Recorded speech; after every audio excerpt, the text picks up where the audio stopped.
Honorable Prime Minister Dr. Terrance Drew, members of the media, Mrs. Lanicia Collins-Williams, our sign language interpreter, and all of our viewers and listeners, good morning and welcome to this another edition of the Roundtable.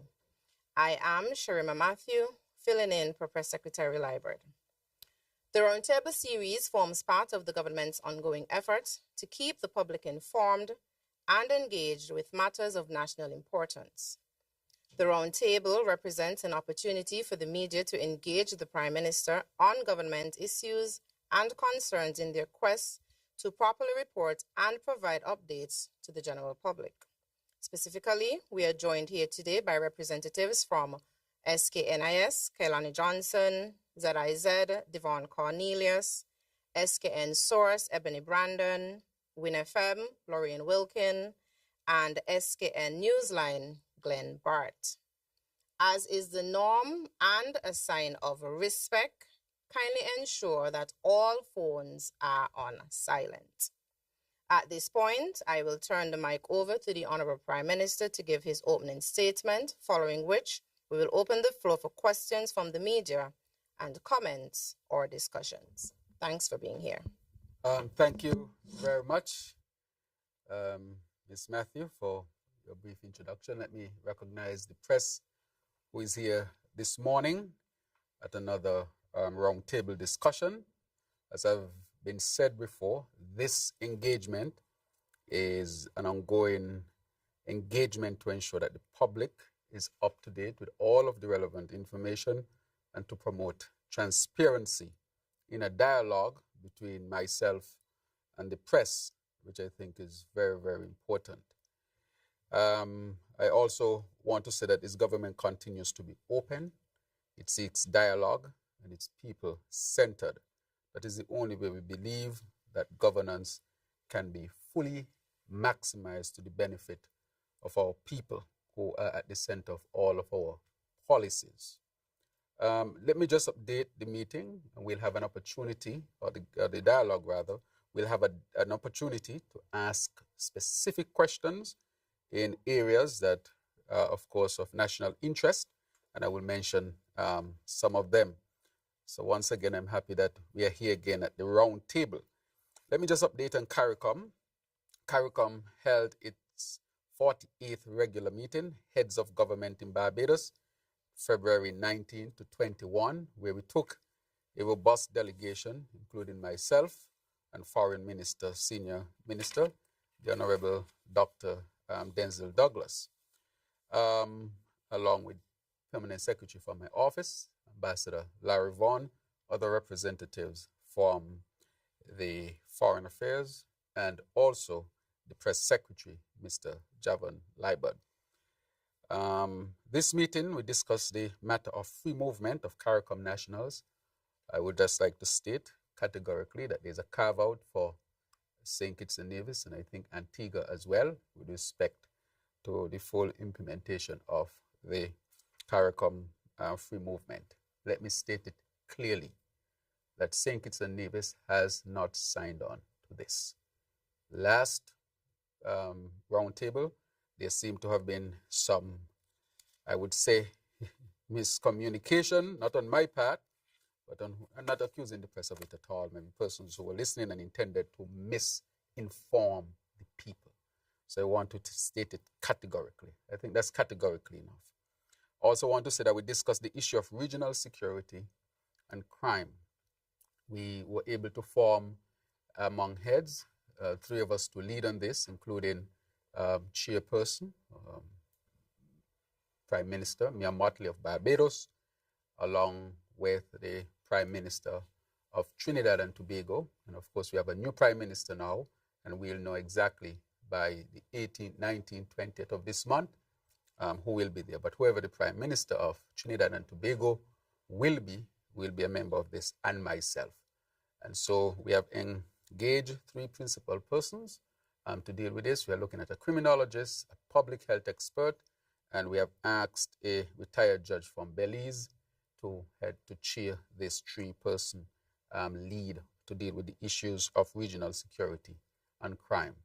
We have not yet identified a health expert, which we are going through, and I communicated recently with the chairperson, the Prime Minister of Barbados. We also discussed issues of climate resilience and renewable energy transition.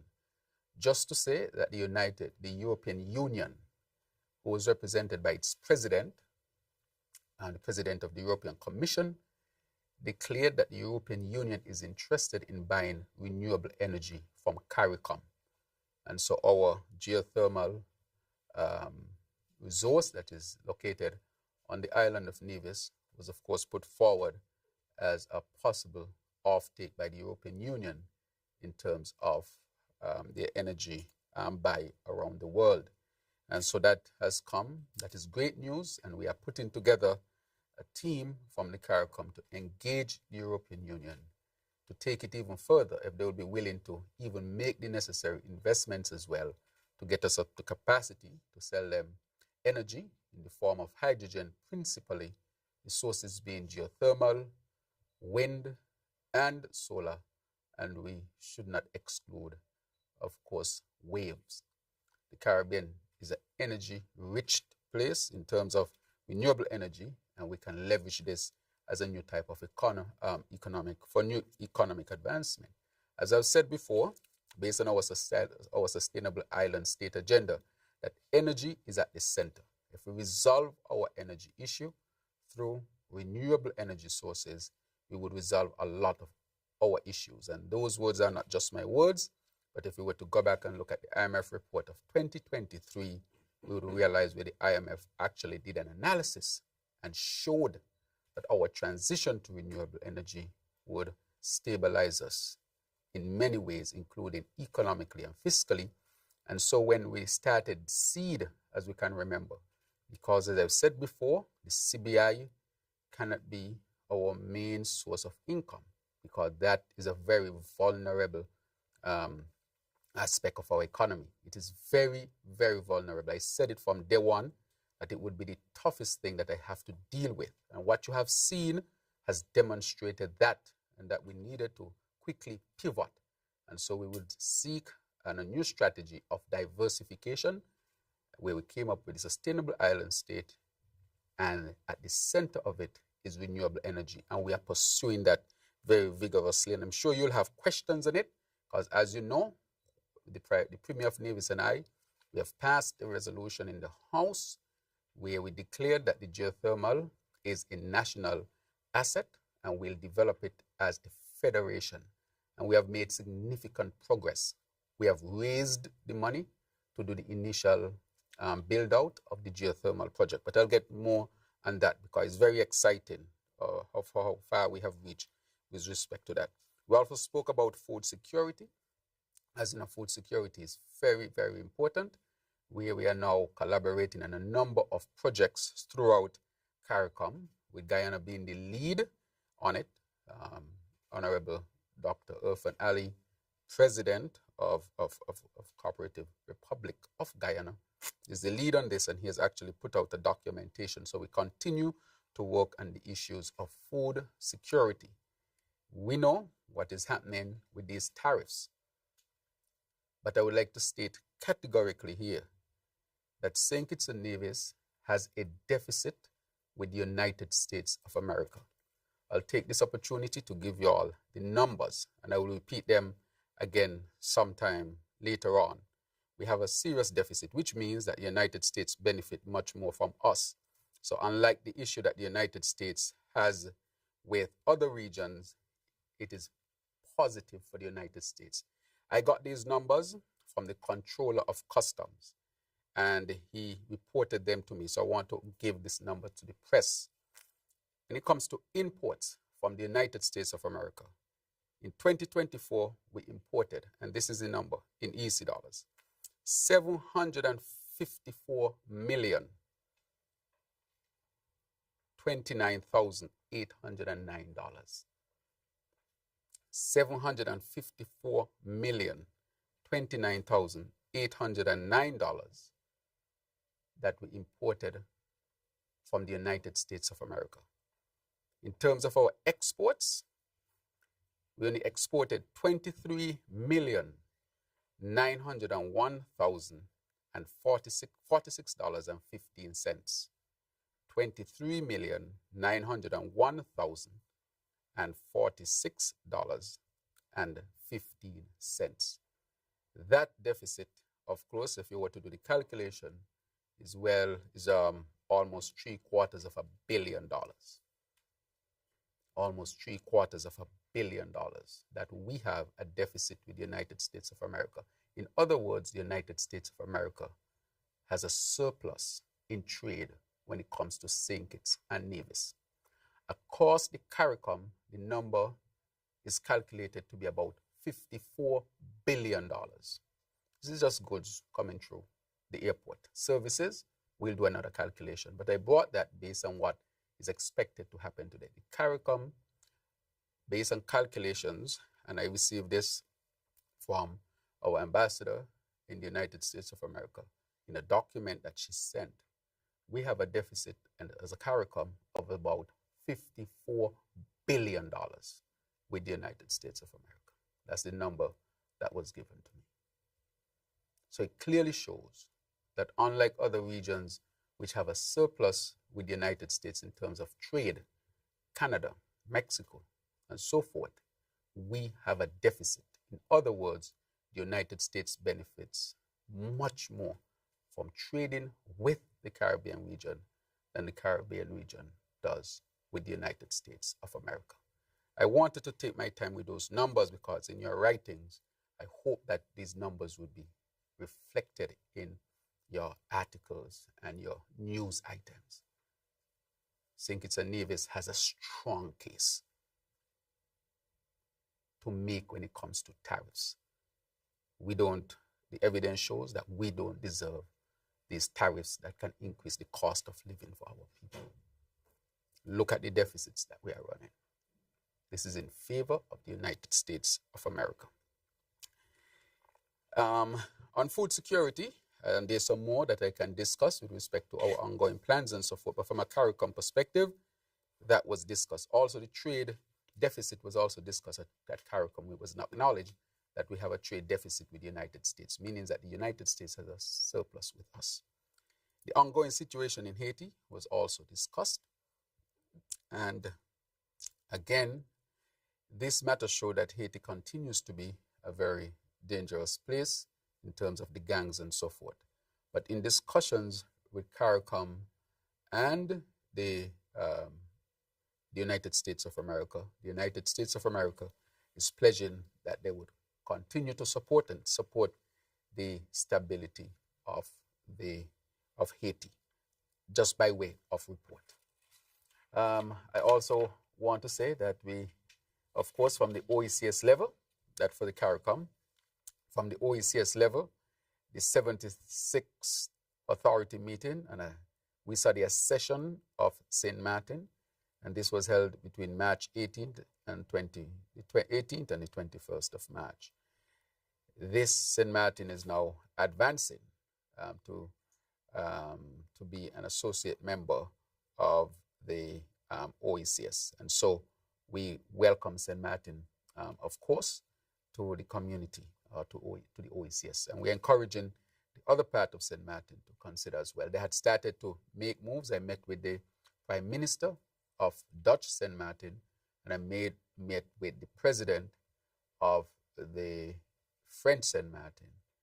French St. Martin has now gone ahead, and Dutch St. Martin, from my discussions with the Prime Minister of the Dutch side, that they too would seek to be a member of the OECS.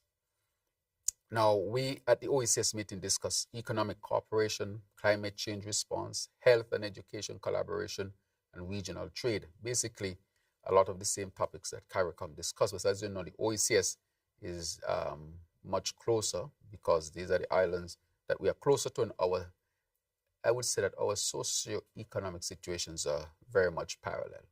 And so we are almost, homogeneous, and so it's easier to implement policies across the OECS sometimes. And so I want to thank the leader of St. Martin and the people of St. Martin for an excellent OECS meeting that we had there. Now, on March 25th to 28th, I traveled to Abuja, Nigeria, where we had the Afro-Caribbean Investment Summit, St. Kitts and Nevis focused. This was a bold move, a revolutionary move, I would say a groundbreaking move, rather, to really link the African continent with the Caribbean, and specifically St. Kitts and Nevis. As you know, Nigeria economically is considered the powerhouse of Africa, along with South Africa. It is an extremely large country with the largest population on the African continent and the largest population of Black people around the world. Around 250 million people and counting, and it is a young population. From all indications, Nigeria has what it takes to become an extremely developed country, in the sense that it has people, it has resources, soil, minerals, gas, and oil. And if you have people, you have land, and you have those types of minerals and natural resources and energy, it means, therefore, that you have what it takes to advance your country. And so it is projected that Nigeria will continue to grow economically, and it's important that we make the connection. The trip was extremely rewarding. I traveled with the Premier of Nevis, who is also the leader of the opposition, to declare to Nigeria that St. Kitts and Nevis politically supports closer ties and closer collaboration. And right now, the Afrexim Bank have been supporting very strongly, as you know, and we did a lot of good things in Nigeria, including signing an MOU. That MOU, I think, is a groundbreaking MOU. I don't think an MOU like that has been signed with any other country, Caribbean country, over our history. This is a real concrete move to link the Caribbean with the African continent, as we call it, the motherland. You've always heard that we needed to go back to the motherland. The Afrexim Bank is providing financing, which is a reputable bank, and Nigeria is very open. I met with the president of Nigeria, President Tinubu, and I met with him on his birthday. He said he really wanted to meet with me, and even though it was his birthday, he would meet with me. And we met at the official residence, and we had an extremely good conversation. He is committed to the overall objectives that we seek in terms of more investments in St. Kitts and Nevis, and in terms of trade between not just St. Kitts and Nevis, but the Caribbean and Nigeria. And therefore, he has given his political blessing to that in a joint statement to the press that he and I made in Nigeria on his birthday. And I think it has been circulated. I think I would read a little bit now from what I'm sure you would have seen the report in the Trinidadian newspaper with respect to what we are doing. It had reached regionally because it's so groundbreaking. So if you give me a second, I will access it from my phone right here. And I'll read it for you. Okay, good. And from that Trinidad newspaper, I'll read what it says. And it came from CNC3 Television, Trinidad and Tobago. The St. Kitts Nevis government Friday signed a memorandum of understanding with the Nigeria-based Green Economic Zone, GEZ, Green Economic Zone, Special Economic Zone Management Company for the establishment of a state-of-the-art agro-hub warehouse and logistics center on the Caribbean island, our country. That is what we are seeking. And so in speaking with the president, I told him, well, he was aware of what we are seeking to do, and he has given his blessing for this type of engagement. He has also asked that a special team come to St. Kitts and Nevis, and they will be here in St. Kitts and Nevis for our investment summit. Our investment summit, which is to be held in May. We are expecting a team from Nigeria that is being put together, that the president has asked that they come to that investment summit in St. Kitts and Nevis, and asks that the Caribbean, of course, be included as areas to be invested in. We are seeking to establish what you call the African Caribbean Bridge Corporation, ACAB, the African Caribbean Atlantic Corporation. That's it. The African Caribbean Atlantic Corporation, where we are seeking to move goods directly from the west coast of Africa directly into the Caribbean.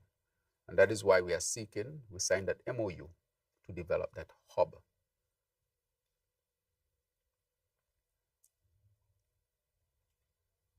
You can call it ACAB, African Caribbean Atlantic Corporation.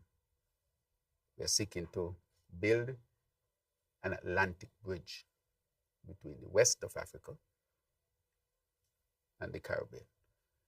We had something that in the past worked against us, but this time we'll use it to reconnect us in the Caribbean with our people. St. Kitts is the smallest, but I think it was incumbent that somebody made the move, and the smallest country in CARICOM met the largest country on the African continent. And so we are establishing this. We expect there would also be movement of oil and gas that is being worked on, that is to come into Trinidad. And so we are working right now to move mainly agricultural products. But our discussion is we don't want things to come one direction. So there will be meetings between the minister and the producers here in St. Kitts and Nevis to get our products ready, because we intend to send to the west of Africa our products here in St. Kitts and Nevis.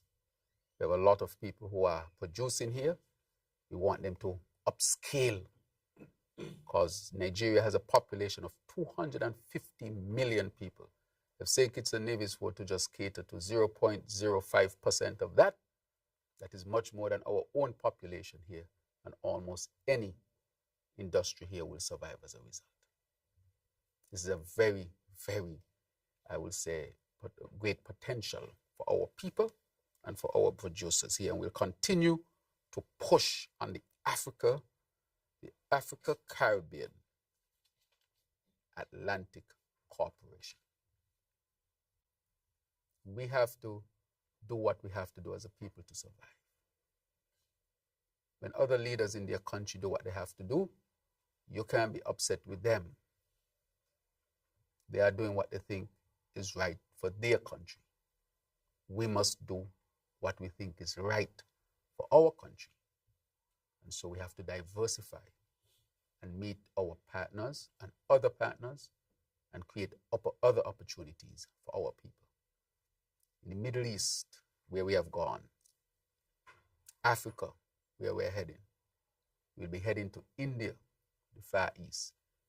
So we'll be looking for a series of new opportunities to advance our beautiful federation of St. Kitts and Nevis. I'm going to open the floor now, if you just allow me, just to give a quick few updates so that we can get into the discussion. Or maybe I can give these updates after. So I will just say that we continue to power progress with our advancement of the sustainable island state. As you see, we have now done the plastic ban. Plastic is killing our people. We are now becoming flesh and bones and plastic. This is a serious issue with microplastic in our systems, our bodies, in our brains, in our organs. We have to do what we have to do to protect our people. It's an inconvenience, we admit, but it gives opportunity for entrepreneurs, those who are the seamstresses are those who use their machines to sew and can make bags and so forth. They should get into the business, just like we did with the masks. After a while, we stopped importing masks because our people were able to start to make the masks. So all these plastic bags that we had, I would like to see our people now making bags that will be able to be used for shopping and so forth. So it creates opportunities as well. We continue our investments in healthcare. Even at JNF Hospital, we have invested significantly. Education, public safety. We continue to build our renewable energy projects, which I'll have updates on, and we continue to diversify our economy. As I said, it is not easy. It is challenging because we are going from a a situation where we depended heavily on the CBI. And as I said from day one, based on what I met when I reached into government with respect to the CBI, that this would be an extremely challenging period to transition from the CBI. And now we see everything that is happening around the CBI. Right, so this administration remains connected and focused on all of our people here in St. Kitts and Nevis. So basically, I will end it there and give you, the press, the opportunity to ask the questions that you want to ask so that we can have a meaningful discussion for the benefit of all of our people. So I turn it over to you, the press. Yes. Thank you, Mr. Prime Minister. So I guess they know the rules already. Yeah, the same rules apply. Go ahead. Thank you, Mr. Prime Minister, You're Madam Moderator. I want to start with something that's a little bit apart from where you're going today, and it has to do with something you mentioned in your opening remarks with respect to the fake news, the misinformation. It might sound strange coming from a media practitioner, but I'm wondering whether or not the government is going to seek to do anything to strengthen regulations legislatively with respect to media operations. It seems to me that the integrity of legitimate media houses and media practitioners is undermined when we have a lot of online blogs, bloggers, people operating fake profiles, sharing news under the guise of being legitimate media houses. It is certainly, to me, an issue because it undermines the integrity of the information which is provided to the public. And although the public has a responsibility to wade through the information and determine fact from fiction, it is not always easy to do given the way that some of these entities represent themselves. So I am asking if the time has come for a little bit more. For example, Facebook is something that's private. It's operated by Meta, Instagram, but they have taken measures as a private entity to ensure that factual information is declared, information which is sponsored, for example, information which is not factual is fact-checked. There is some fact-checking that goes on. What can we do here to deal with that problem? Because it's a problem to me. The other question I'd like to ask is with respect to the crime and violence situation in St. Kitts and Nevis.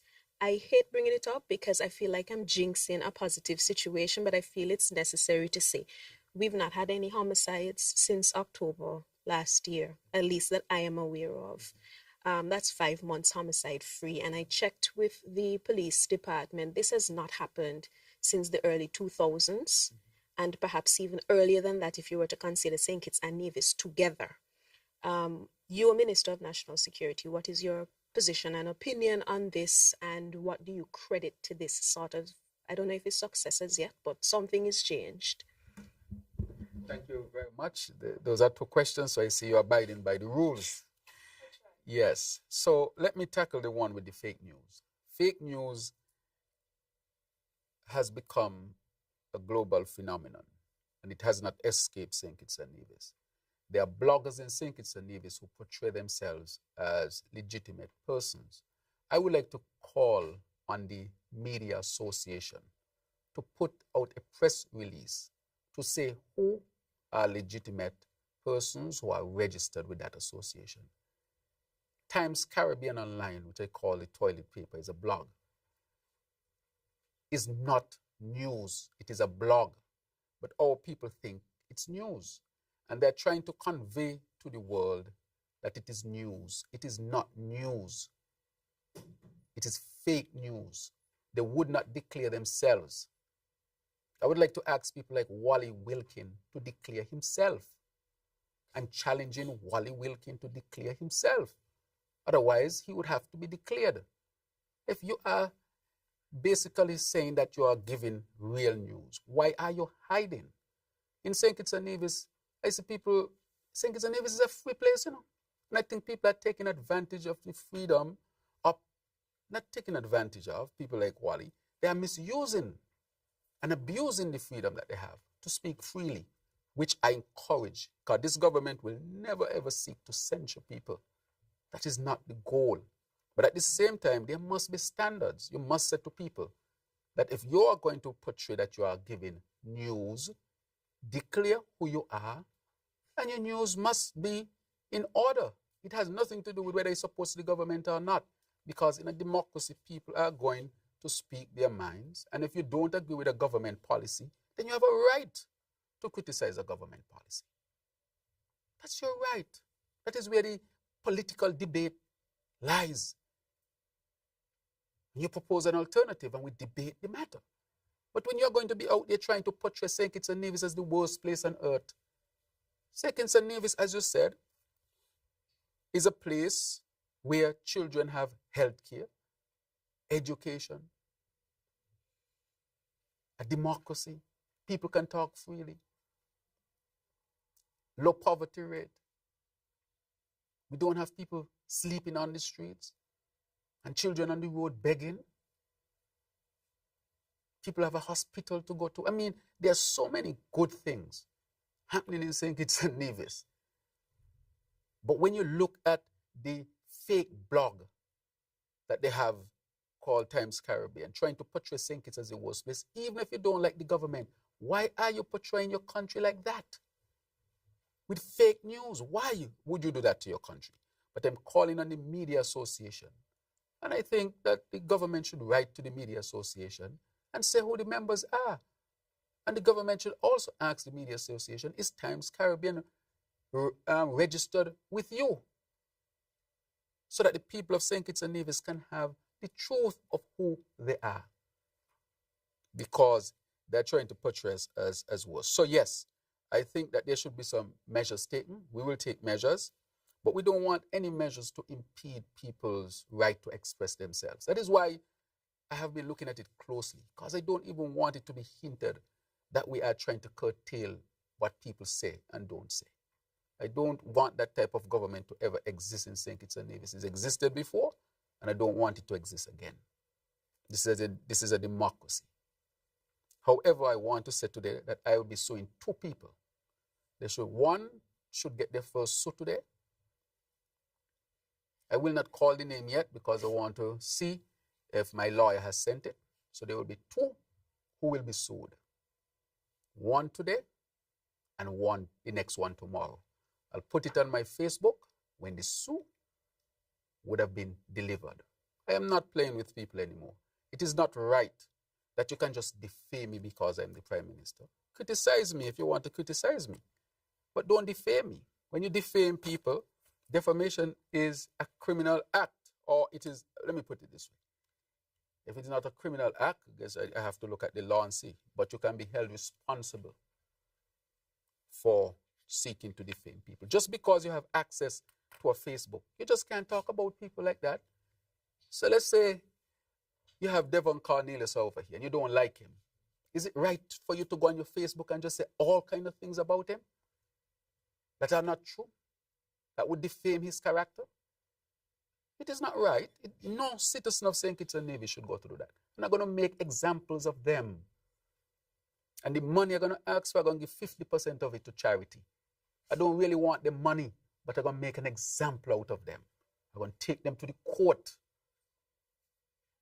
And no sorry in this, because people must know, criticize, but why you need to attack me and seek to defame my character and lies. So yes, I'm going to take action.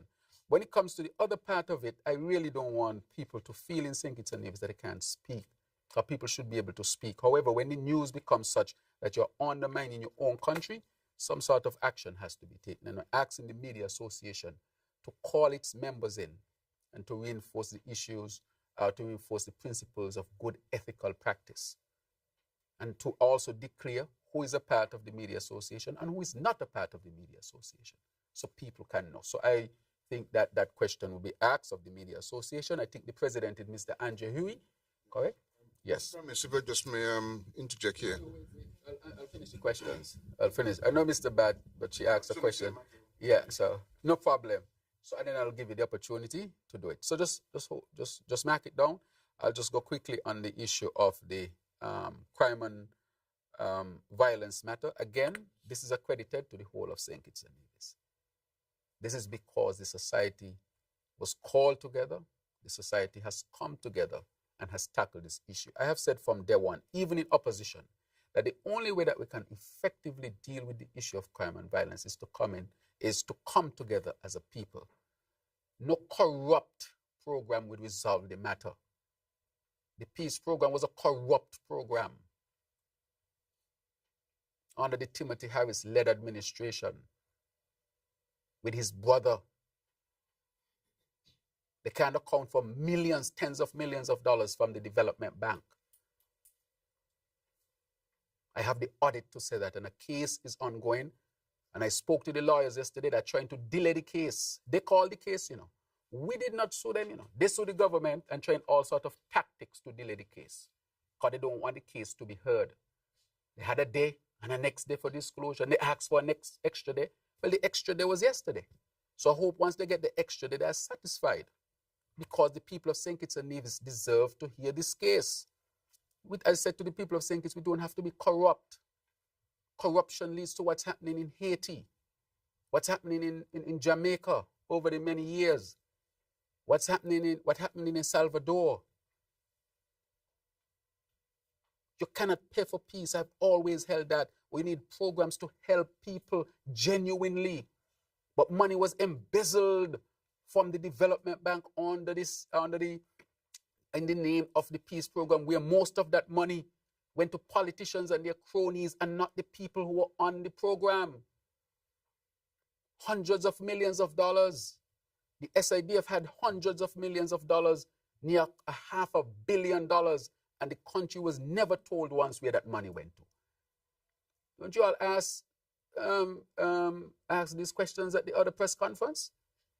Ask these questions. Where's the $500 million? How come you didn't tell us that the SIDF had hundreds of millions of dollars? Where is that money? Let them, the press has, just like how you all come here to hold me accountable, you must hold them accountable as well. They need to be held accountable. Where is the money? And there's somebody talking on radio, and they used to take the money out in a plastic bag. I'm going to reveal that at the right time, because the case is ongoing. They used to come out the bank with money in a plastic bag. That is what they're upset about. That is why every Wednesday they go on a radio show. Have them on tape, have them recorded. I have not revealed those things. People are too bold sometimes. If you know you're wrong, take wrong and try to be quiet now. You're wrong and still making a lot of noise. But I'm simply saying, with respect to all of that, that the St. Kitts and Nevis should learn us a lesson. That when we come together, I talk to the Premier of Nevis as the leader of the opposition. I say we're going to take crime off the table for, this type of partisan political discussion. Let us come together as a people. I asked Pam, and I want to thank Pam for coming forward.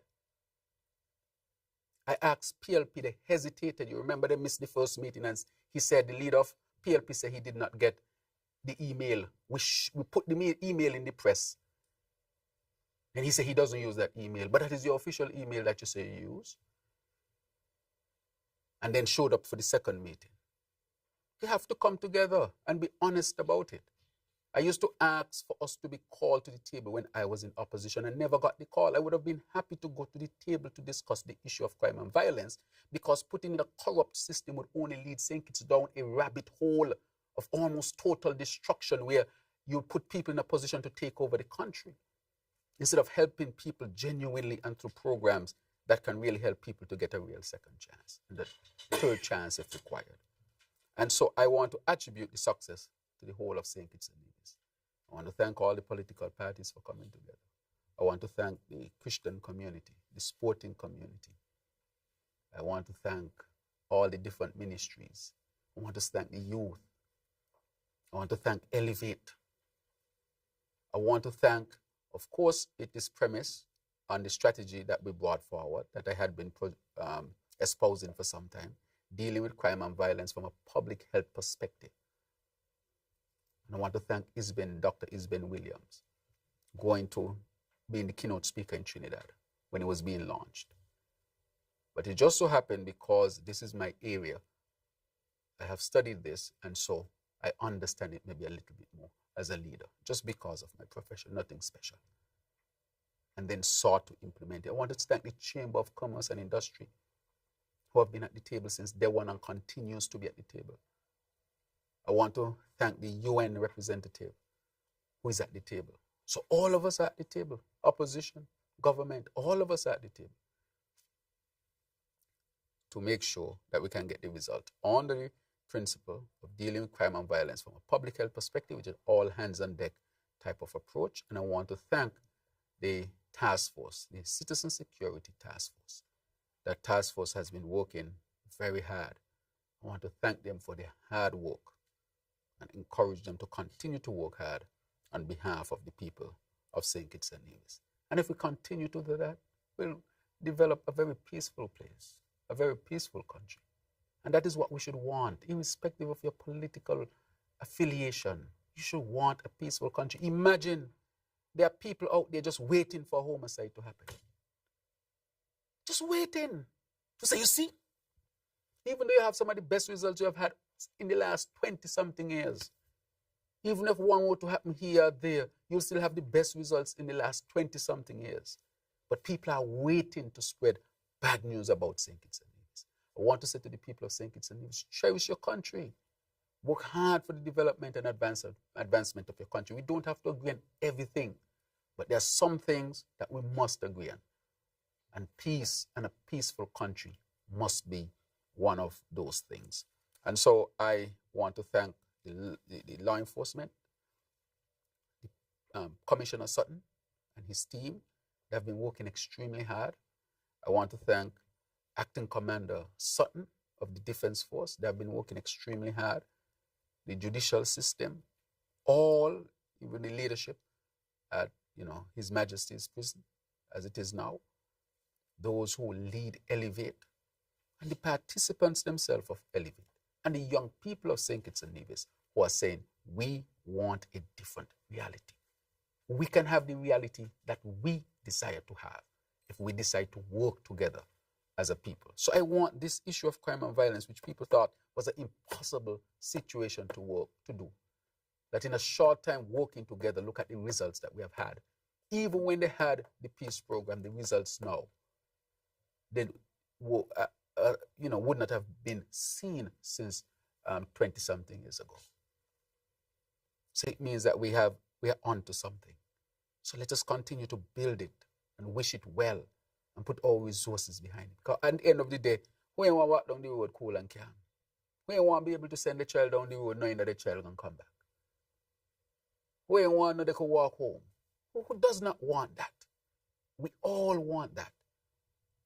So let us work. I encourage all of us to continue to work to keep St. Kitts and Nevis. So I'm extremely proud of this result. And I said when I went to CARICOM, I said from day one, if you go back and listen to me, this is a scientifically proven approach. I said it will work. I have no doubt in my mind that it would work. But do we have the political will to implement it? And do we have the drive as a people to implement it? Because it will work. It will always work because it's scientifically proven. I know it will work. I happen to be an area that I have studied as a professional. And therefore, we know what will work. And therefore, we should continue to use this approach and better it and improve it and work it and modify it and tweak it where we have to make sure that we continue to see the results that we want as a people.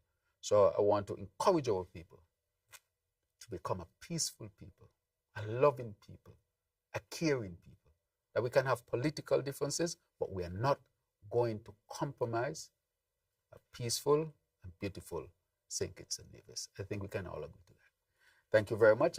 Mr. Glenn Batt. Glenn Batt from SK Newsline. I just want to make a quick comment on the matter that was raised in fake news. And I speak in the capacity of being the first Vice President of the Media Association of St. Kitts and Nevis. Right. And just this morning, in the last couple of days, actually, we have been aware of a publication that has been going around, which is fake news, AI generated. And I just want to say that, in terms of, we will have a statement coming out soon. Yes. But in terms of membership, I just want to say categorically that entities that are not properly registered in the Federation, legally registered, cannot access membership in the association. Thank you. So a particular publication that you've mentioned is definitely not part of the Media Association. Not part of the Media Association. Right. Thank you very much. So you're saying that Times Caribbean and SKN Times are not part of the Media Association. That's correct. Correct. Thank you very much, and I hope that all of our people would have heard that. Okay. Now, just to go on to my question, just to say that I'm glad to hear and see that the relationship between Africa and the Caribbean is actually growing. Something that I've always believed in, and better later than never. Right?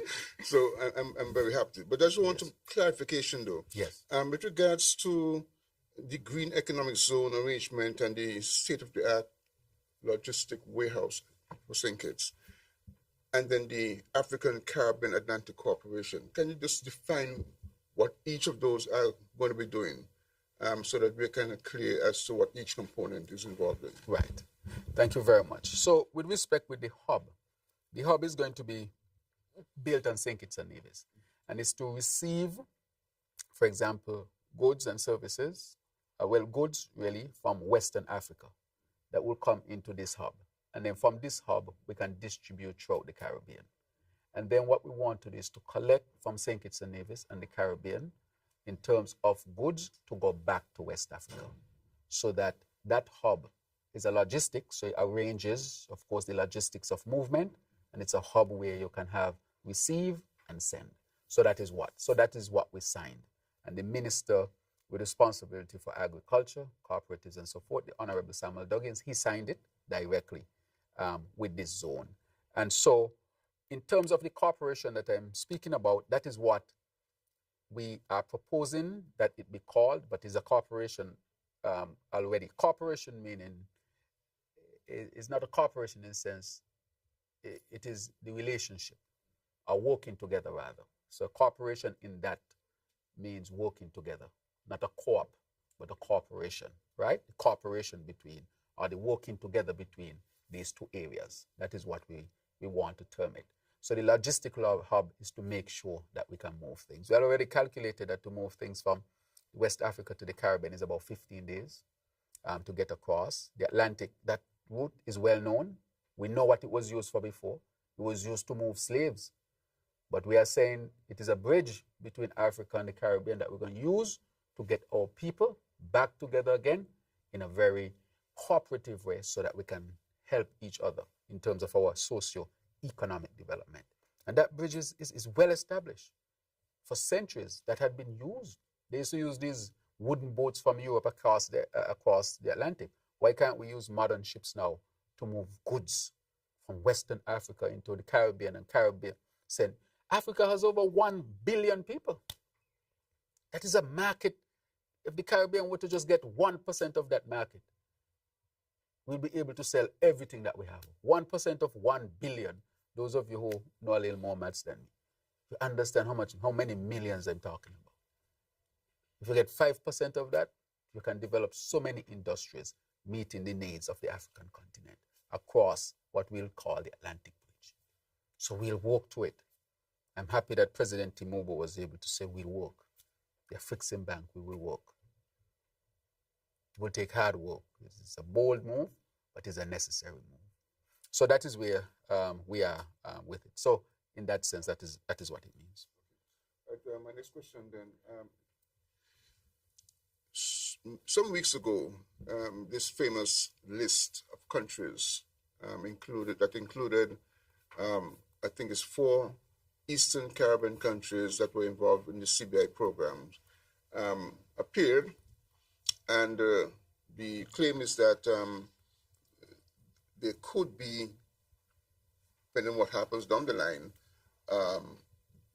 travel bans imposed by the United States administration.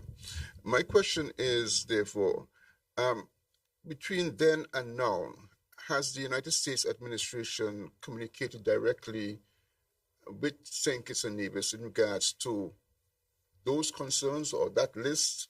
And if they have, what exactly are the concerns? And if they have not, do you think that the situation is credible enough to warrant St. Kitts and Nevis and the other OECS countries involved creating a strategic plan as to how they're going to engage the United States? Right.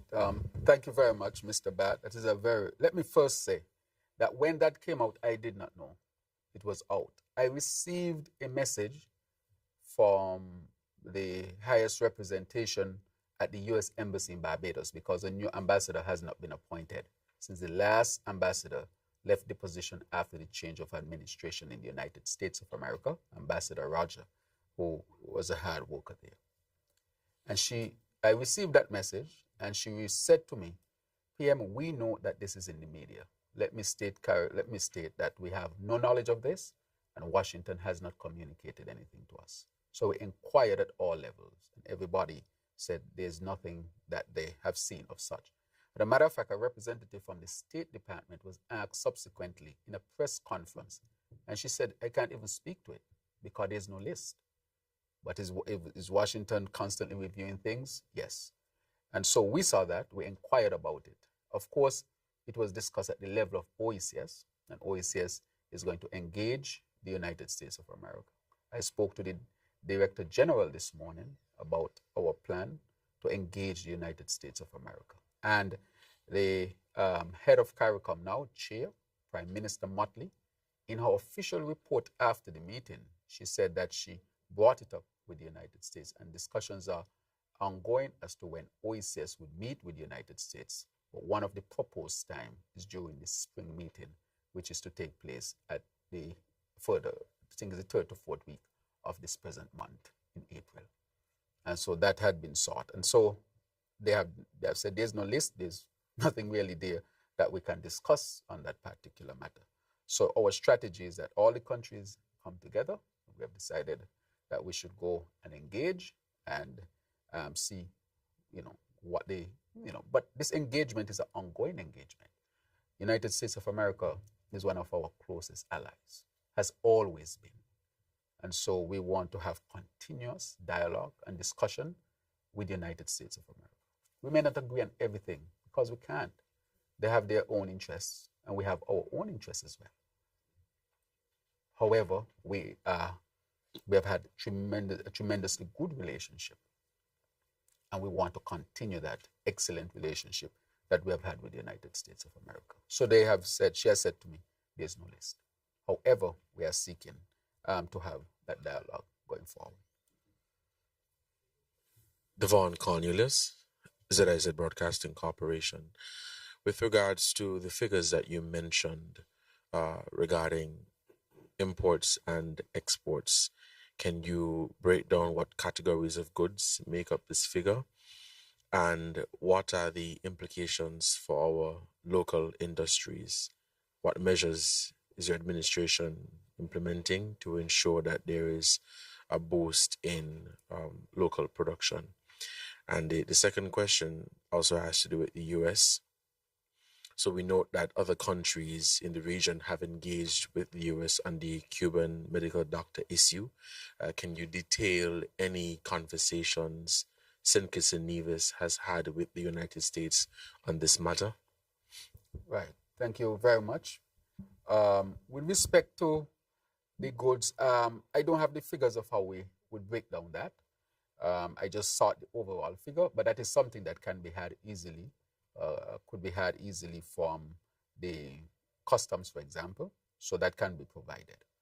But the overall number is what I wanted to present to show the world and the people of St. Kitts and Nevis that the United States has a trade surplus with us. And the numbers I show shock people. We're talking hundreds of millions of dollars here. Now, when it comes to the issue of production, we want to increase our production. For example, we are going into large-scale farming once again. One of the first projects we are doing is the pepper project, which is on its way presently. We have already secured the land, 100 acres in the Cayon area. We have already put the order in to get all of the fencing material. We have already have the bulldozer on the site clearing the land, so we are going through land prep at this particular time. Each 10 acres will employ, I think, 30 people. I think that's what it is. Each 10 acres will employ 30 people. But it would employ a significant number of people. I can say that to you. And if each 10 acres employ 30 people, you multiply 30 by 10, that's 300 people, correct? What we want to do is the land that is growing guinea grass in Singis. We know what guinea grass is. We want to stop grow guinea grass and grow food for our food security. We want to put that 100 acres under production. That will be a large-scale undertaking from the government that had not been seen since the closing of the sugar industry in 2005. We intend to farm hundreds of acres of land. So we're going to start with the first 100 acres.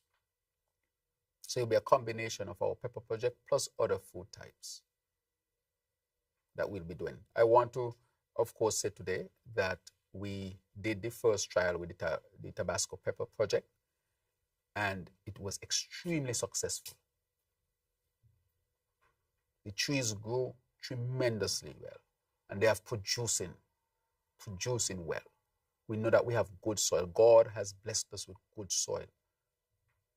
And it was demonstrated once again with this project. So right now we are clearing that 100 acres of land in Keon, and you all should have the opportunity to go and see it. I'm going to go and see it on Friday, and I think the Minister of Education, the Honorable Samuel Duggins, has been working very hard. And so I think he will visit there and give an update. Maybe he and I might visit the land area and give an update to the country as to where that. I say all of that, that is one of our moves to include production. As you know, that product will go back to the United States of America. So that will be an export for us. So based on the criteria that is being sought to put tariffs on country, we really should not fit into that. We should not fit into that. The United States exports significant amount, and we order a lot of things from the United States of America in the hundreds of millions. And we only export about 10 million. And we need to improve that. And I think that that was said by the United States of America as well. So we are working on that. So just to let you know that that is one of the areas that we'll be definitely working on as well. How can we get more products to the United States of America as we are trade with them, trade also with the western part of Africa, so that we can have multiple routes of trade. And so we don't have all of our eggs in one basket. Diversification is important. With respect to the Cuban medical matter, I had put out a statement. And my statement was a measured statement to answer the question being asked. Is St. Kitts and Nevis violating labor laws when it comes to the Cuban doctors?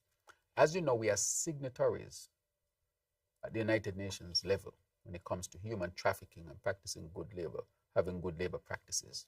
We are part of ILO, the International Labor Organization, that deals with the rights of workers. My party is the St. Kitts Nevis Labour Party. We ushered in St. Kitts and Nevis the idea of rights of workers.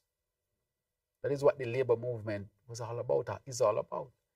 And so we would not seek to violate that with anybody or any country.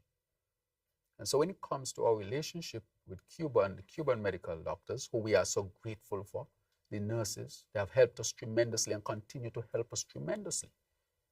And we must be grateful as a country for their tremendous contribution. They have saved many lives and continue to save lives. The reason why we have specialists in certain areas at the hospital is because of the Cuban doctors. We have anesthesiologists, those who put us to sleep, nephrologists, those who take care of the kidneys, oncologists, those who deal with cancers. We had urologists who deals with prostate. We have a prostate doctor at the hospital, yes, because we realized people couldn't afford it. We had an endocrinologist that's a specialist in hormones and diabetes at the hospital. I'm wondering if people know that. We have a neurologist that's a doctor at the hospital who deals with the brain. We have a radiologist that's a doctor who reads the x-rays and CT scans and so forth, and who will soon be reading our MRIs when our MRI center is opened this year. So we have ophthalmologists who deals with the eyes. And so the Cuba medical program has been extremely beneficial to our people, and I'm proud of it. But the question was asked, is there violation or violations of labor laws? And there's none. We contract the Cuban doctors directly. We pay the Cuban doctors directly. Before the Cuban doctors come, they have to go through an interview process. And we determine which one would come. So the Cuban government cannot choose who to come to St. Kitts and Nevis. We say who are available, and we do the interview, and then we choose. Then they sign a contract. The contract is signed between the doctor and the Ministry of Health. It is not signed between Cuba and the government. The doctors sign their own contract. And what is in the contract is what any other health professional gets when they sign a contract with St. Kitts and Nevis. So they get the same remuneration as our own specialists here. The same benefits they get, including their vacation time and the travel. They can open their bank accounts here. And so we are making sure that the Cuban doctors who come here, that they can benefit from all of the good labor practices that we have in St. Kitts and Nevis. And so in my statement, I think I made that abundantly clear. If a question is asked that is a legitimate concern, I think it is incumbent upon us to answer it legitimately. And so we are proud of our program with Cuba, and the Cuba medical program continues to benefit our people here in St. Kitts and Nevis. Let me go on to say that many of our people have studied in Cuba. I myself studied medicine in Cuba. And Cuba is seeking always to see how can we have people come to Cuba to study in the areas that we have to send doctors for, so we don't have to send any doctors. That is how transparent and open and genuine Cuba is with it. We can give you a spot to have a specialist in brain, in kidneys, in prostate, and so forth. So you will have your own people trained in these specialized areas, and Cuba would not have to be sending specialists to you. And so we've had a number of persons who have gone to Cuba to study, such as Dr. Joyette Woodley, who is the first head of surgery in St. Kitts, first female head of surgery in St. Kitts and Nevis. Dr. Davine Wilkin, who is the medical chief of staff. And I think she might be, I'm not sure, could be the first female medical chief of staff.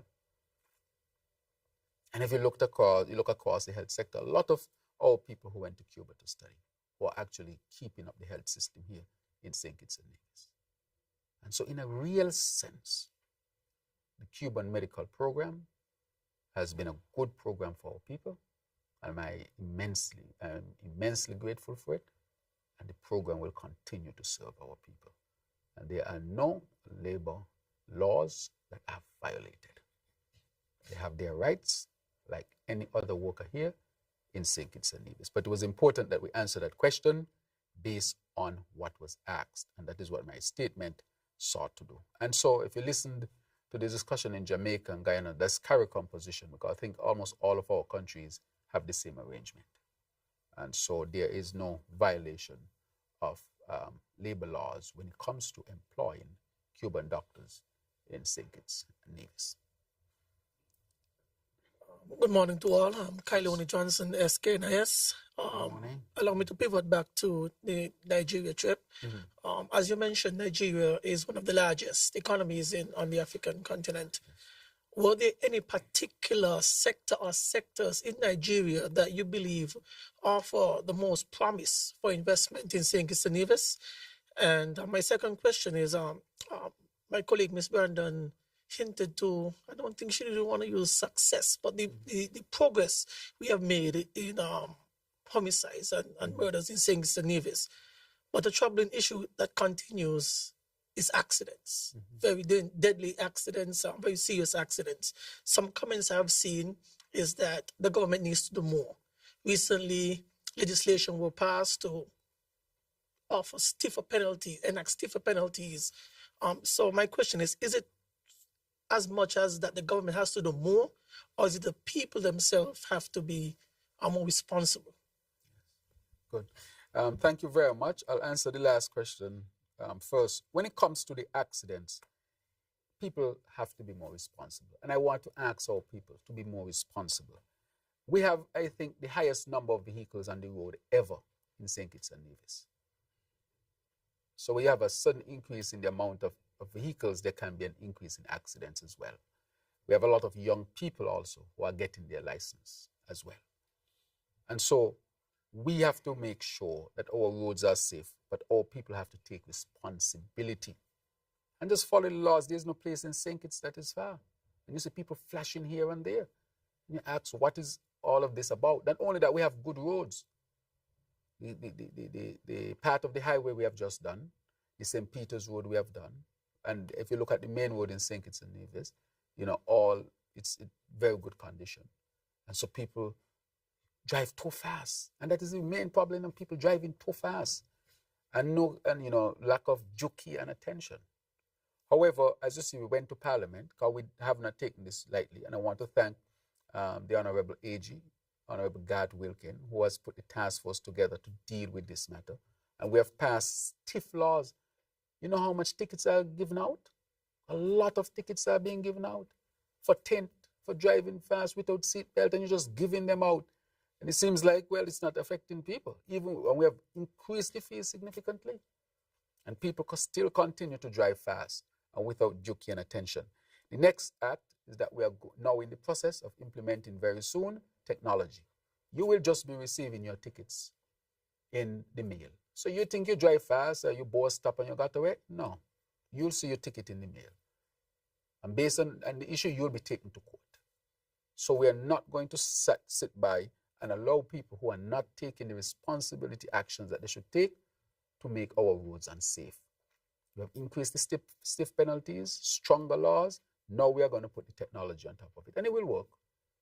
I said that before, and it did, and it will work again. Because it's scientifically proven that it will work. But we are now in the process of getting the technology involved. Already we're picking up people on the cameras. We have already passed the laws. And people will start to receive their thing. And people are already submitting.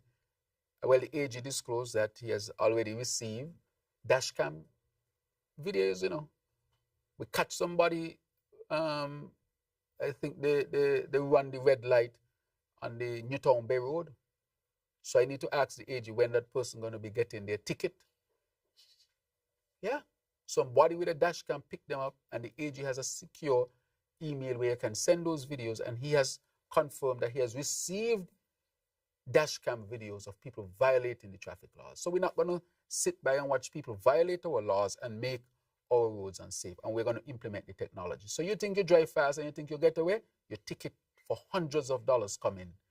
And I want our people, just respect the laws. Keep St. Kitts and Nevis safe. Because the very life you save might be yours. And so we are working on that front. You asked about the Nigerian trip and which areas we look at. We look at the area of agriculture, for example, and food security. Nigeria, I think, has some of the largest areas of arable land in the world, period. Just miles and miles of land, And that land can grow a lot of things that we buy from other places. So that can be another source for us to be able to get agricultural products. And then here in St. Kitts and Nevis, we're increasing our own agricultural production, and we have unique type of products here that they may not have. For example, I see people making soap of herbal, this and that. Those are unique brands. That is why we are so keen on intellectual property. So when these start to filter into markets, the intellectual property is protected. So we are stepping up to trade. That is why we had the Bureau of Standards get all of these accreditation, so we can accredit our products so that when they leave, people know that we are sending out safe products. In the economic zone in Nigeria, it is associated with a state-of-the-art lab that is accredited. So you want to know the products leaving have been tested in an accredited lab. And when they come, they can be tested in our own labs as well. So that is important. So the agricultural products, the area of energy, that is what we are looking at as well. The area of tourism is another area that we are looking at. We look at also the creative economy. As you know, Nigeria has Nollywood, correct? And I met with some Nollywood stars while I was there as well. I hear you. And the Nollywood stars, they're doing a lot of work, and we want to bring a team over here because we have our unique story to tell that the African continent needs to hear as well. And what they want to do is to help us to develop our own actors and actresses, our own people, behind the camera and in front of the camera. They have a lot of experience. They have a whole industry over there, and they have 250 million plus people, over 1 billion people on the African continent. You only need to reach a small percentage of that. We want to get our artists into Africa, our singers, our dancers. I spoke with the president of the Senate, who before carried a choral group to Africa, and I'm discussing with him that we want to send more of our people, let them perform at concerts and so forth. You have 1 billion people you can perform for. It's a whole world out there, that we have not even started to scratch properly yet. Our own people. If you go to Nigeria, unless you speak, nobody would know that you're not from Nigeria. You need to go and see where you come from. You'll be surprised. Go and see where you come from. It's interesting over there. And so these are areas, so even the creative economy. I can say the Honorable Minister Samuel Duggins will speak to you tomorrow, but he signed a memorandum of understanding with the royalty of the Warri area of Nigeria. And she has committed to work with us on the creative economy. The people are out there, and they have resources too. It's not all the story you see in the media is true. Trust me. All those stories are not true. They have very good and positive stories over there that we need to learn for ourselves and see for ourselves. And then, therefore, we want to open up that market to our people here in St. Kitts and Nevis, and we will continue to push on it very, very aggressively. Anybody else? Okay, sure. Mm-hmm. Minister, I heard yes. Earlier when you said that you spoke about the deficit with the USA. Mm-hmm. But given this strange way in which Mr. Trump's mind operates, and in light of the IMF's warning about the adverse economic impacts of tariffs on countries heavily dependent on the US, I imagine that the hub is one of these measures that will counteract that. But are there any other specific fiscal or economic policies being considered to buffer the economy against potential adverse effects from the trade war? Right. What you're saying is absolutely correct. If these tariffs hit, there's hardly any country in the world that can escape. Not even the large economies can really escape. Not China, not Canada, not Mexico. So our argument with the US is that we want to carve out, because with us, you have a significant surplus of $54 billion. So if the argument is these countries have surpluses with us and it's unfair to us, fair enough, what about the countries like us that have deficits with you? And so we are going to see what that would be. I think that question was received, and I think when the Secretary of State was in the Caribbean, he said he will take that back to Washington. And so we are waiting what the response would be. So part of it is to advocate for our own position in dealing with the matter. Advocacy and making our argument, which is a logical, practical, evidence-based type of argument and not emotional-based. I'm not making any emotional statements, because I think at the end of the day, I don't know how far emotional statements go.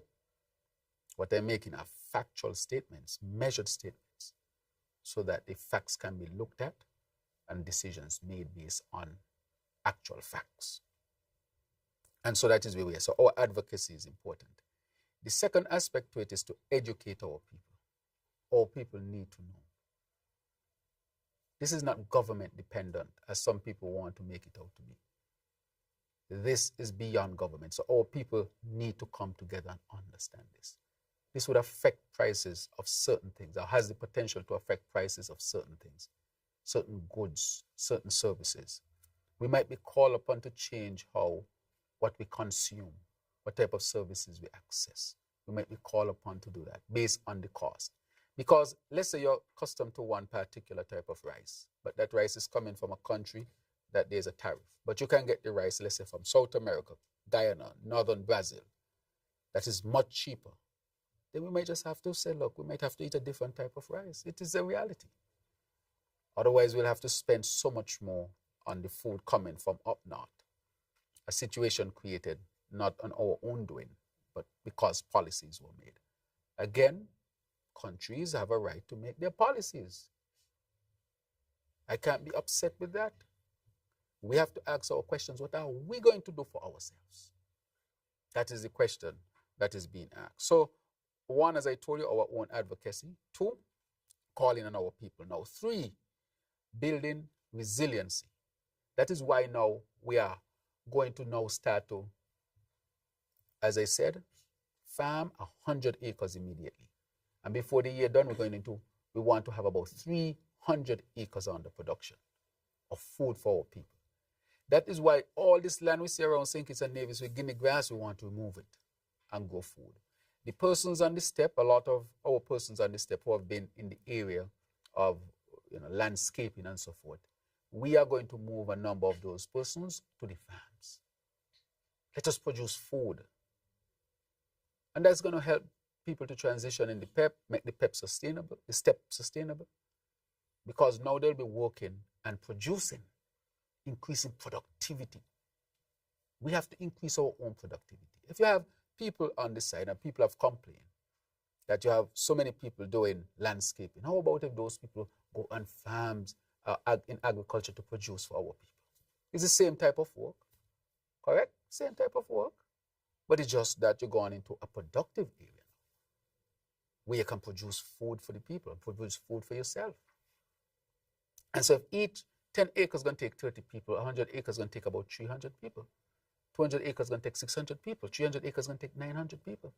That's producing jobs for 900 people, producing food for our people. So one of the ways is actually to go into large-scale farm production so that we can produce more of the foods that we need here in St. Kitts and Nevis. Open up new trade routes, such as to Nigeria, for example, or the African continent, seeking to open trade routes in northern Brazil. That is another one I think we are seeking to do as well. And then having investments coming. For example, I'm meeting with a company called Evergreen, sponsored by the African Bank, to invest. Discussions going on with respect to investments into aquaculture or fish. And then discussions into chicken production as well.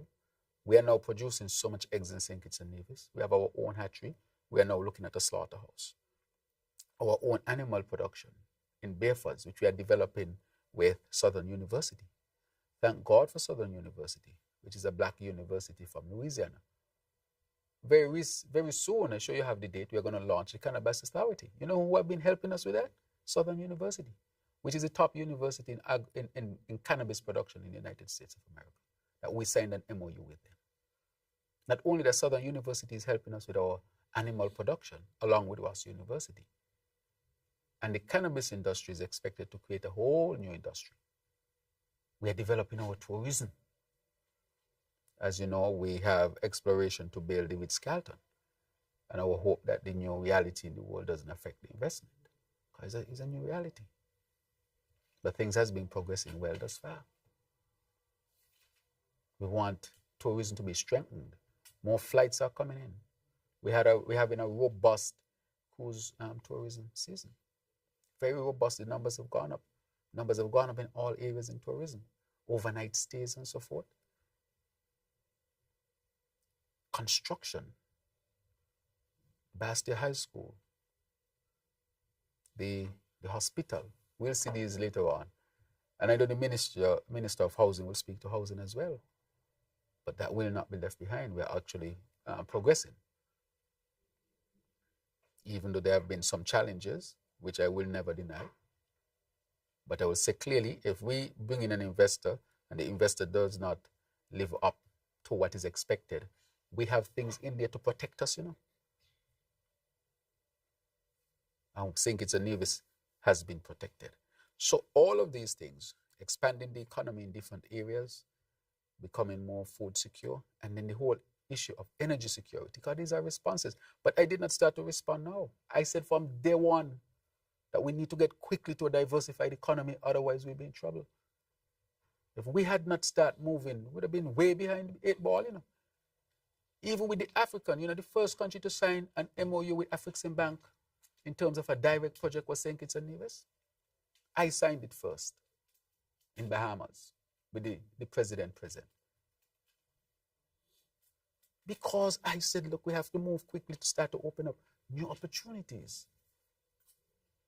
That is why you see I was able to get to Africa, because that had been in the planning for some time. This ain't just overnight. This has been from day one since I got into office. Let us pick up let's just run. Because this is what I thought could have happened. Let's get Tabasco in. Get the land. Let's farm hundreds of acres of land. We need water. Ask the Taiwanese, we don't need no community center and this. I need water. You can't have a modern country without water. Talk to the Taiwanese. We need healthcare. We need a good hospital for this climate change. I said we need renewable energy. And I'm going to make an announcement on the renewable energy. Let's get geothermal going. I spoke to Mark. I said, you're in my opposition. But let us agree on this thing. This thing can transform us. And look how far along. We reach a point that has never, ever been reached in our history with respect to geothermal. And we are going to open up the bids document in May. The Green Climate Fund was here. And the head of the Green Climate Fund said, I know you all want to do 5 wells, but we want you all to do the full 9 wells. And get rid and have full energy for St. Kitts and Nevis. Do you know what that will do for us? And we're going to open up the bidding document in May. I know that there are going to be challenges. But I think as the leader and the party in power and with a team, we need to start to put things in place so that there could be hope. There's a lot of hope. And we are not going to sit back and watch, whatever is happening and countries making their decisions or complain about their decisions. I'm not going to sit here and complain about the decisions that the President of the United States makes. No. He says he's making them in the interest of his country. How can I be vexed with that? So what are we going to do for ourselves? That is the question that is being asked. We have to do for self. That's what Marcus Garvey said when he came here in the 1930s. He said, do for self and connect to Africa. He said that in the 1930s. He knew what he was saying. It's almost as if he knew the time would come when we will be left in a deep ocean to swim. And if we don't reconnect with our people, we'll have no hope. So this is not a new concept or a new idea. It's just that we have to heed it and build it out. Self-reliance, do for self. Because he who thinks he is responsible for you to eat will always believe that he controls you or she controls you, or whoever the entity is. So I'm not upset with any country. I'm saying to our people, we have to do for self. We have the issue with crime and violence all these years. We can't look to America to solve our problem and to Europe to solve our problem. We can partner. And we should always seek to have partnership. Because partnerships are important. We can't be isolated in this world. However, we have to lead and make sure that what we do for our best interest. That is what has to happen.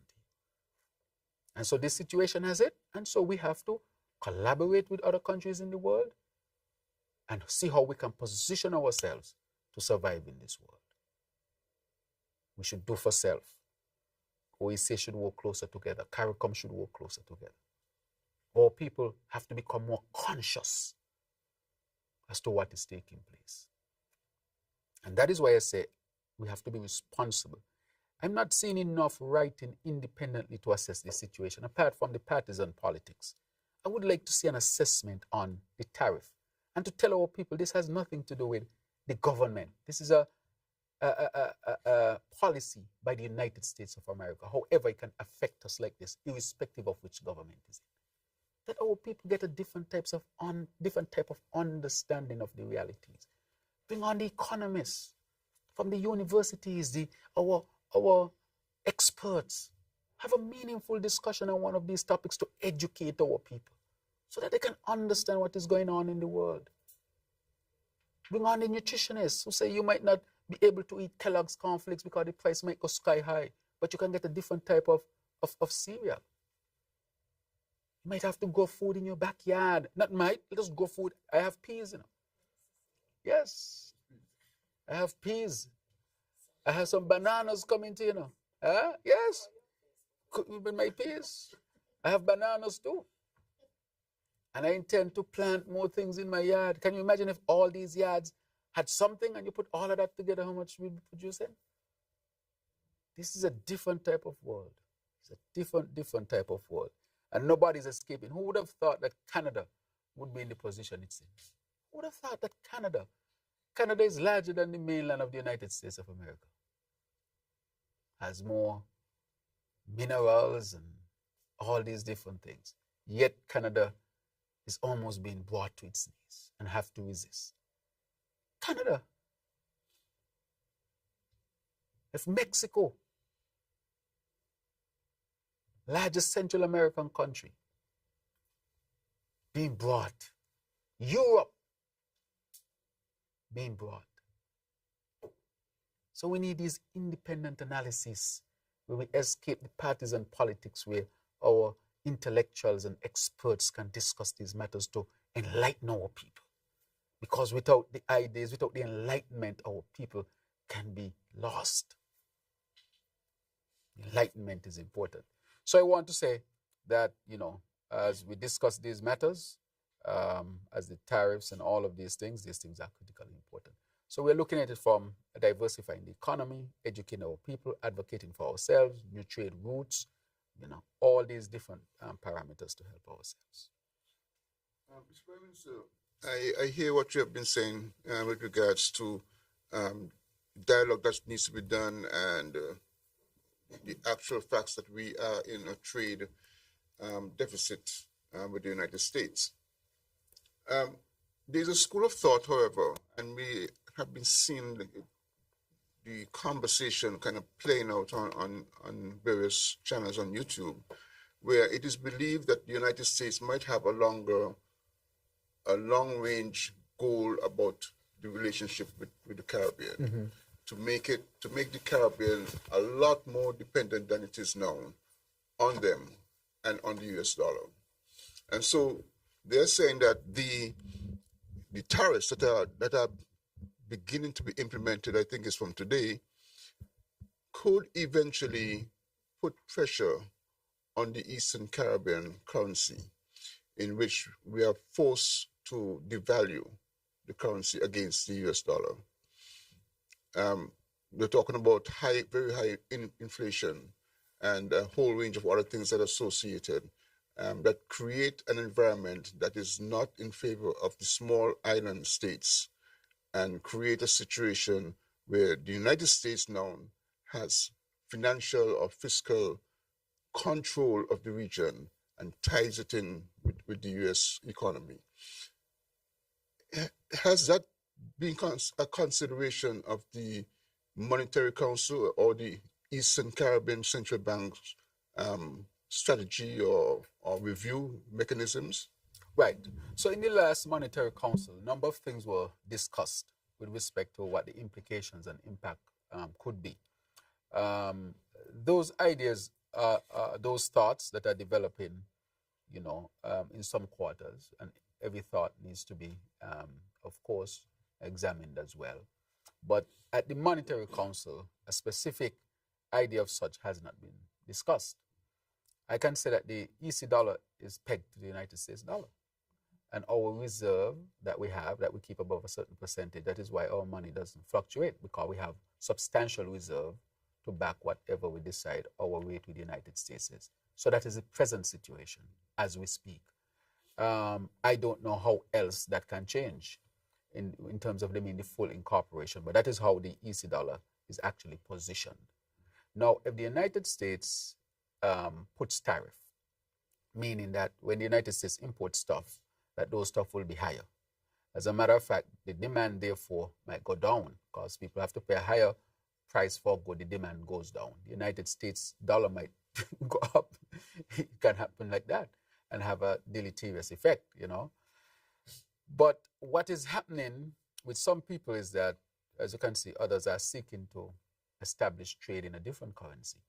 So you can see China, South Korea and Japan for the first time in a meaningful way coming together to decide how they're going to respond to the tariffs. So what the whole issue of tariffs is creating, that the rest of the world is looking for alternatives. So that argument with respect to the Eastern Caribbean, I can say we are already pegged to the US dollar. As I can say with our economy, we are already, in a sense, in a serious trade deficit with the United States of America, in billions of dollars. So in a sense, the United States benefits significantly from the Caribbean. They benefit more than we benefit from them when it comes to trade. I don't know how much worse it can get. That is why we are saying this can't make sense for the Caribbean, but we'll wait and see. And, that argument, I think it can be looked at. And next Monetary Council, I can ask from the experts there, what are your assessment of an idea like this that is being espoused in the media? But as I said before, it's not going to be easy. It's going to be challenging. We have been through challenges in our history before: slavery, colonization, now independence, and I guess the struggle continues in a real sense. But I can always say that we are never alone, and we are not alone, and we have to seek to establish relationships where we can establish them for our own well-being and protection. But is it a very challenging period? It is. But is there ways to work around it? There are ways to work around it. And we will continue to see how we can work around it. Will there be pain? If the United States is saying they will have pain, we will have pain too. The United States is saying it will have pain. So if they're saying they will have pain, and our economy is pegged to them, then we will have pain as well. And those with the trade will have pain. So it seems like this is a period when the world will go through pain. But we have to educate our people and bring their consciousness up. Because people will try to make it partisan, a political partisan issue, and it's not. It is an international issue. Right? Those who have access to energy are those who will immediately do well. Can you imagine if we had our geothermal? Man, we'd be smiling. Say, okay, well, we have geothermal, we got water, we got land, we could grow food. The lights on, people have food and water, we can take on anything else. That is why you see me was pushing so hard. We have to get the geothermal. And I'll keep pushing it hard. We have to get it, we have to get it, we have to get it. We have to get solar energy, renewable energy. The Caribbean has a chance because it has access to renewable energy. If we get access to that energy, it will help tremendously in all areas. Our energy independence is our true, realistic economic and financial independence. For whatever it's worth, that is our number one goal. How can we harness this energy to serve both St. Kitts and Nevis, and if we can help even other countries around us? Just one very quick question, please. With respect to the conversations you had in Nigeria, a lot of discussion about trade and agricultural development. Was there any consideration given to education and the opportunities there, and tourism? Antigua tried that with questionable degrees of success, but Nigeria is literally a straight shot across to the Caribbean. Yeah. Any considerations for tourism and education? Right. So we spoke about education, spoke about healthcare as well, because Nigeria has a lot of resources. So yes, we discuss education and we discuss. So when the team comes, we will start to flesh out these things. But there's different, and we discuss tourism. They can invest in our tourism infrastructure here as well, because they can invest in hotels and our infrastructure where they can partner with us, so that there's room for that as well. And in terms of the movement of people as well, that I know was tried before. Maybe you need to look at it very much closer and see how we can better it. But there will come a time, because Nigeria is growing so much, and the West African and the economies are growing as well, that you'll have a large middle class over there who will be looking for places to go. Why not jump on a jet, come to the Caribbean for a week and head back over there? You don't have to go to Europe and pass over the Caribbean to get there. Even with that, we can be discerning, because if you have a population of 250 million people, and you have, let's say, 15 to 20%, worst case scenario, 15 to 20% at least upper to middle class, 20% of $250 million, of 250 million people, you understand how much? That's 1/5 of that. Well, 1 into 25 is what, 50 million people. So 50 million people have disposable income to travel. You don't want to tap into that. So if 2 million of them can come to the region, that's a significant boost in our tourism. So we have to cater as well. So yes, that was discussed as well, especially on the behalf of the Premier. He discussed that one as well. I want to shift to healthcare, Mr. Prime Minister, with regards to the Climate Smart Hospital. What is the status of that project in terms of what stage is the development now, and how do you respond to concerns regarding the land ownership for that construction, for its construction? And in January of this year, there was a statement from the government signaling support for St. Kitts and Nevis nationals who may face possible deportation from the US and perhaps other countries. How many have since been deported? Right. So as far as I know, only one. The last time I got an update was just one was deported from the United States of America. If there's any more, I have to get an update, but that's the last update I got from the Chief of Immigration, Chief Jeffers, with respect to that. So I will say, that is where that is. However, moving on to healthcare, the issue of the land is settled. Let me say it that way. This is a national project and nothing is going to frustrate that. So I would not even get into a discussion of the land area per se. There's going to be what you call a One Health concept. We will have medical school, vet school. We're going to put a research lab there. It's going to be a concept that we're going to really launch in St. Kitts and Nevis. And that area will become a health hub, whether it's animal health, all the different health, because we believe in the concept of one health, because animal health affects human health. If you have issues with animals and people eating meat, what do you think would happen to them? And some animals carry diseases that people can catch, correct? If you have plant health can affect human health. And human health can affect the environment, which can affect animals and plant. We're really one. Animal, plant, environment, we're just one. And so that we want to promote the concept of one health. But let me tell you what I've gotten. I've gotten the schematics of the hospital that are finalized. So we expect construction to start within the first half of this year.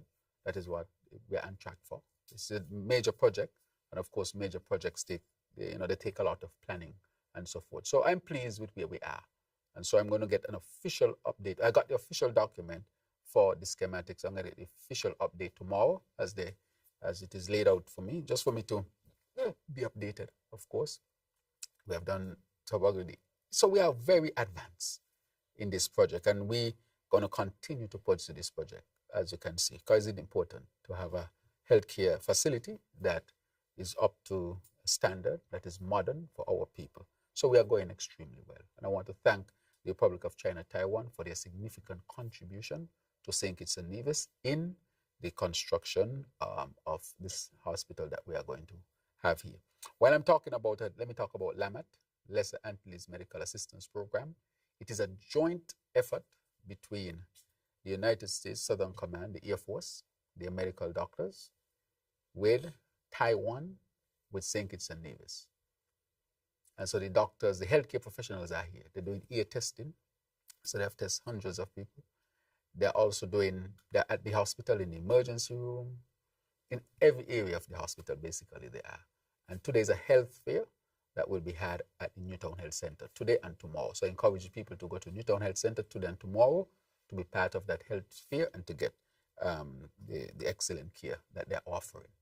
And so I wanted to say that and thank the United States government, thank the Air Force as well, the Southern Command, for leveraging this excellent program which we want to grow. And we also want to thank the Republic of China, Taiwan, for making available resources and their own medical staff or healthcare professionals to come into St. Kitts and Nevis and offer that to our people and to our own people here in St. Kitts and Nevis. The Ministry of Health that has been working extremely hard to make sure that this goes well. From all indications, it is well received and our people are benefiting tremendously. So I want to say thanks to the United States government, thanks to the Taiwan's government, and thanks to the government of St. Kitts and Nevis to work collaboratively to bring healthcare to our people here in St. Kitts and Nevis. Yes. Right. When was that person deported, and what support has been given to them since Right. then. So some people, that person was deported and came back to their family, basically. So they were able to come back to their family. That's one. And secondly, the last time that I got, and they would update me each time we get somebody from the United States, and that person I think came back in January and February. We just had one person who came back. Okay, my final two questions, Mr. Prime Minister. As you mentioned earlier, you're one of the lead for a CARICOM, basically a committee on crime and violence. Yes. Do you intend to advance the public health aspect that you have basically introduced and brought to St. Kitts and Nevis, and which has been so successful? Do you intend to advance this approach as part of this committee for the wider Caribbean vision? And finally, for me, today's World Autism Day.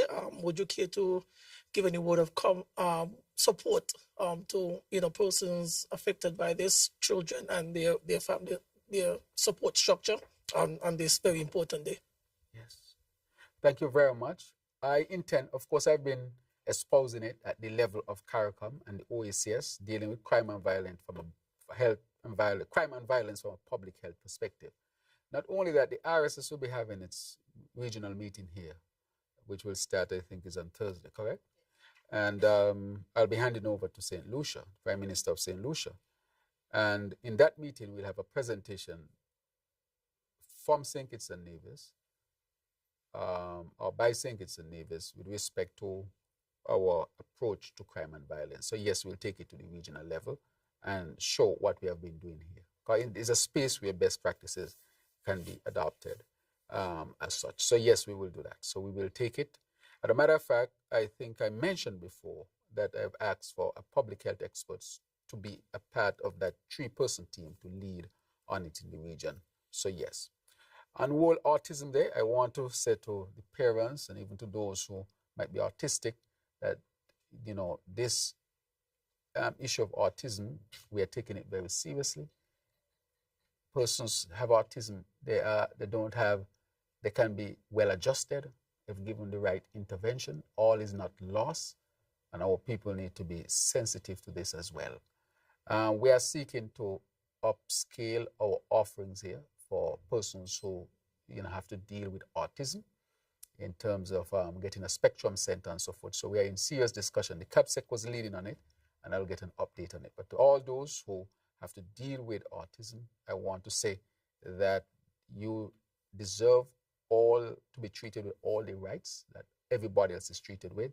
This condition can be treated and managed, and all is not lost. And so I want to give my full support to this community. Okay, that's it. You have any more questions? Oh, okay. Any more? Okay. All right. Prime Minister, my last question. Uh-huh. Can you say if there is a resurgence of HIV/AIDS taking place in the Federation? And if so, is there any new strategy that has to be employed to combat this, or is it under control in a way? All right. Thank you very much for that. We have seen 1 or 2 cases, I think, in the younger population. And so we have sought to, because you see, when you have strategies and tactics in dealing with public health issues, sometimes you have to shift and adjust based on what the situation is. Just like COVID, you had to change. If we are hit with dengue now, we have to change. If we are hit with a yellow fever, we have to change. Foot and mouth disease, you have to shift. So we have shifted in our technology, strategy, our tactics rather, to deal with it. So if you see, we have been out there much more at the school level, doing more testing and so forth in specific demographics to make sure that we continue to deal with it. HIV is not rampant and out of control in St. Kitts and Nevis. But we are so sensitive and we are so open with the data that anytime there's a little spike anywhere, anything that we don't like to see, we are going to call attention to it and we are going to act aggressively. So there is no out of control of this. However, I want to say to our people that HIV/AIDS is still real. Some people are taking it too lightly sometimes and say it has become a chronic disease because of the good medications and so forth. Asking people to safe practices still. Condoms should still be used. abstinence is still an option. And therefore, our people will have to take responsibility. But education helps. And so we have really increased our strategy, our outings in terms of meeting the community, in terms of testing and so forth. And you'll see that being done robustly. But not just for HIV/AIDS, but for preventative medicine in general. Our people, we need as a people, all of us need to take better care of ourselves. We need to eat better. We need to exercise. Eating better sometimes means just cutting portion sizes. It means, having a better balanced diet. We know what we need to do. It means cutting out the sugar. We eat too much sugar, we eat too much salt. And these are not necessary. You need to cut back on these things and get a little bit of exercise. Go out the road a little bit, 15 minutes this way and 15. You ain't need no fancy exercise, you ain't need a gym. Put on some shoes and you walk 15 minutes from your house and you walk back 15 minutes. And that's enough. You walk a little brisk. And that's enough, man or woman, that's enough. And if you think you're boring, get a partner to walk with you. They walk down the road 15 minutes and come back 15 minutes and you're done for the day. You need a lot of fancy foot up. If you like the fancy thing, you can do that. But you don't need the fancy thing. All you need to do is walk fast. Walk fast, go, and walk fast, come. 15 minutes on, 15 minutes, come back, and you're done. You're done. You'll be surprised. And a matter of fact, one of the most effective exercises is walking. Walking is very effective. There's hardly any exercise better than that. Some might say swimming, but we are not, you're not born to swim. You have to learn how to swim. But you're born to walk. 15 minutes go, 15 minutes come. And you're done for the day. You'll sleep better, your stress level will go down, your blood pressure will go down, your sugar will go down. Your whole health situation will improve and you'll live longer and healthier. So I want to promote that. Just give me half an hour for most days of the week. 15 minutes go, 15 minutes come.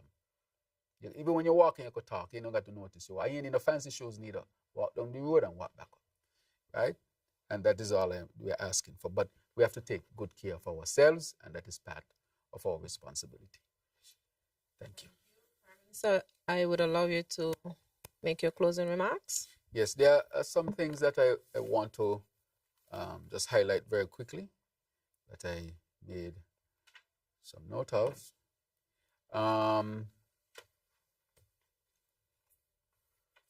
Right. And the press asked the questions that I wanted to talk about with respect to the CBI program and the EU, because something just came out from the EU.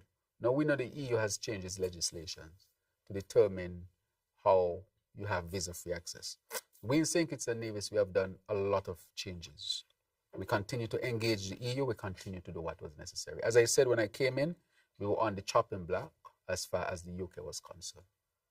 We saw one country got visa denial during that time. We did a lot of changes and proved to them that we were willing to upgrade and change, and we did not lose our visa-free access. However, we cannot dictate what another country does or another region does, but we will do all that we can do to protect whatever relationship we have with the EU. And so we'll continue to work to strengthen our CBI program. Right now, we are setting up a regional regulatory body that I had asked for. I'm happy that all of us are on board in terms of the countries to make sure that the regional regulatory body can regulate all of the CBI programs and build more confidence and engender more confidence in our international partners. But St. Kitts and Nevis has done a lot of work when it comes to our CBI to strengthen it, make it more transparent, and make it less risky to our international partners as they might perceive it. But we continue to work, and we'll continue to engage, and we'll continue to try our best to preserve our relationships with our international partners. So I wanted to touch on that. Sometimes just having a CBI program, the CBI had become our number one revenue earner. And that is why I said we were in a very dangerous position. Because at the same time, we are seeking to make sure we do what we do to preserve our visa. We have to make sure that we balance that everything with. But one does not go against the other. Because the CBI is not about visa access. It's about investments. We're not doing this for visa access. It's about investments. And so we want to prove to the Europeans and so forth that this is about investments, not visa access. That is a different question. That is our good relations where our people can travel to and fro without impediment. But the CBI I want to say today is about investments, not visa access. We denounce any advertisement out there about visa access. We want this to be about investments and advancing St. Kitts and Nevis. We denounce anyone out there who is seeking to undersell our program. As a matter of fact, we are going to make a release very soon of persons who we are going to strike off to market and do business with St. Kitts and Nevis because they are in violation of our laws. We are serious about it. We want to say to people to make sure that you follow the laws. If you don't follow the laws, we'll have to take measures, which you'll see today. So we're going to do everything to fight to protect our country and our CBI program.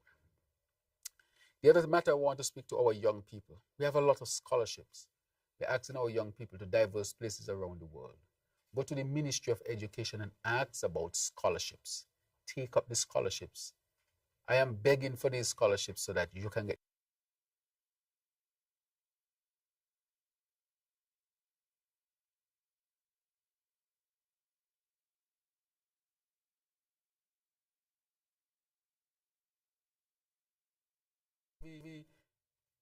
time I travel, we ask for scholarships. They give us scholarships. Don't care who you vote for or ain't vote for. We want to know, as long as you're a young Kittitian, you have the capacity, you go and you qualify for a scholarship to get yourself a scholarship to advance yourself. We want our people to have access to good education. So that is what I want to remind our people about. And I think everything else that I had to update on, I think you have asked the question, and so I don't have to do it. But I wanted to speak to the CBI and also to speak to our young people about taking advantage of the many scholarships that are available in St. Kitts and Nevis at this particular time. Let me just wrap up by saying we have a beautiful country. Let us all work to preserve our beautiful country. To those who just want to spread gloom and doom, I am sorry for you that you want to paint your country in such a bad light. And I ask our people to protect the image of your country, irrespective of your political position. Do not risk that, because the consequences will befall all of us. And so with that, I want to say to our people, I want to thank you for the confidence that you have posed me to really represent you. I want to say that this administration is putting people first. All that we have done in every sphere that we have worked in, it is to your benefit. It is to your advancement. May God continue to bless our beautiful federation. Have a wonderful day. Thank you, Prime Minister, for always making the time to engage with the media in efforts to ensure that their questions or concerns are addressed, as they continue to ensure that the people of St. Kitts and Nevis are educated, updated, and made aware of what is actually happening in the Federation. We continue to extend our gratitude to the platforms that facilitate live airing of the Roundtable, ensuring that the public and our citizens within the diaspora remain front and center during these conversations. To our media partners here, to our listeners and viewers, thank you for coming. Thank you for tuning in. But before we end, just a quick reminder, a quick program reminder. Be sure to catch In Focus today, Wednesday at 1 p.m. on ZIZ radio and television and SKNIS's social media platforms. The Honorable Attorney General and the Minister of Justice and Legal Affairs, Garth Wilkin, will share on the topic, Understanding the Pathways to Citizenship. This has been the Roundtable with the Honorable Prime Minister, Dr. Terrance Drew of St. Kitts and Nevis. Thank you.